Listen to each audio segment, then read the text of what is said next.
नमस्कार दोस्तों। चर्चा करते हैं आज एक नए टॉपिक पर। ऐसे ग्रह जो किसी सौर मंडल के सदस्य नहीं है और अनंत अथाह ब्रह्मांड में अकेले घूम रहे हैं। कुछ वर्ष पहले एक हॉलीवुड मूवी आई थी जिसका नाम इंटरस्टेलर था। साइंस फिक्शन पर आधारित इस मूवी ने रिलीज़ होते ही कई नए धमाकेदार रिकॉर्ड बना दिए थे। परंतु क्या आप जानते हैं इंटरस्टेलर किसे कहा जाता है? ऐसे ग्रहों के बारे में अभी मानव जाति को ज़्यादा अधिक जानकारी नहीं है, फिर भी इन्हें ढूंढा जा रहा है और इन्हें समझने का प्रयास भी किया जा रहा है। आइए जानते हैं इस बारे में।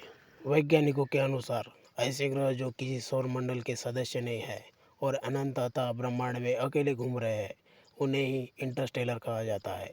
इन्हें खानाबदोश ग्रह, दुष्ट ग्रह या अनाथ ग्रह भी कहा जाता है। ऐसा इसलिए होता है कि ये किसी भी सौरमंडल या सूर्य से बंधे नहीं होते। बहुत बार इनके अपने ग्रह यानी कि चंद्रमा भी नहीं होते। अब तक एकत्रित किए गए आंकड़ों के अनुसार ऐसे ग्रहों की संख्या और सौरमंडल से बहुत ज़्यादा है। अब जानते हैं दोस्तों कैसे बनते हैं इंटरस्टेलर ग्रह। अभी इस बारे में वैज्ञानिक पूरी तरह निश्चित नहीं हो पा रहे हैं, लेकिन कई धारणाओं पर वे काम कर रहे हैं। पहली परिकल्पना तो यह है कि ऐसे ग्रह तारों के आसपास पैदा हुए होंगे और फिर बाद में किसी कारण से सौरमंडल से बाहर निकल गए होंगे। और दूसरी परिकल्पना के अनुसार सूर्य और ग्रह के बीच गुरुत्वाकर्षण बल बहुत ही कमज़ोर होता है। ऐसे में ग्रह और सौरमंडल में बंधकर नहीं रह पाता और अपने मूल तारे से अलग होकर अंतरिक्ष में स्वतंत्र रूप से भटकने लगते हैं। क्या इंटरस्टेलर ग्रहों पर जीवन हो सकता है? जानते हैं दोस्तों इसके बारे में। अभी इस बारे में कुछ कहना मुश्किल है। हालांकि ऐसे ग्रहों पर क्या परिस्थिति होगी इसका अंदाज़ा लगाया जा सकता है। वैज्ञानिकों के अनुसार ऐसे ग्रह बहुत ज़्यादा ठंडे और अंतहीन अंधकार से भरे होते हैं। ऐसे में जीवन का पनपना कठिन होता है। किसी भी ग्रह पर जीवन के लिए रोशनी अनिवार्य है, लेकिन पृथ्वी के समुद्रों में कुछ प्रजातियां ऐसी पाई जाती है जो धूप व अंधेरे में जीवित रह सकती है।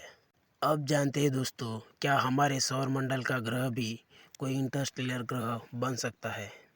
देखिए दोस्तों, भविष्य में जब कभी सूर्य का अंत होगा तब सौरमंडल के सभी ग्रह या तो सूर्य की ओर खींचे चले आएंगे और कुछ नष्ट हो जाएंगे या वे अलग तरह का व्यवहार करने लगेंगे। सौरमंडल के सबसे आखिर में स्थित प्लूटो जैसे ग्रह संभवतः उस समय सौरमंडल से बाहर निकल सकते हैं और खानाबदोश ग्रह की तरह भटक सकते हैं। यदि पृथ्वी के साथ ऐसा होता है तो इस बात की संभावनाएं काफ़ी कम है। पृथ्वी कभी खानाबदोश ग्रह बनेगी, परंतु यदि कभी ऐसा होता है तो पृथ्वी पर भी रोशनी और गर्मी दोनों का खत्म हो जाएगा। ऐसे में अधिकांश जीवन समाप्त हो जाएगा। हालांकि अंधेरे और ठंड में रहने वाले जीव उस समय जीवित रह सकते हैं। धन्यवाद दोस्तों।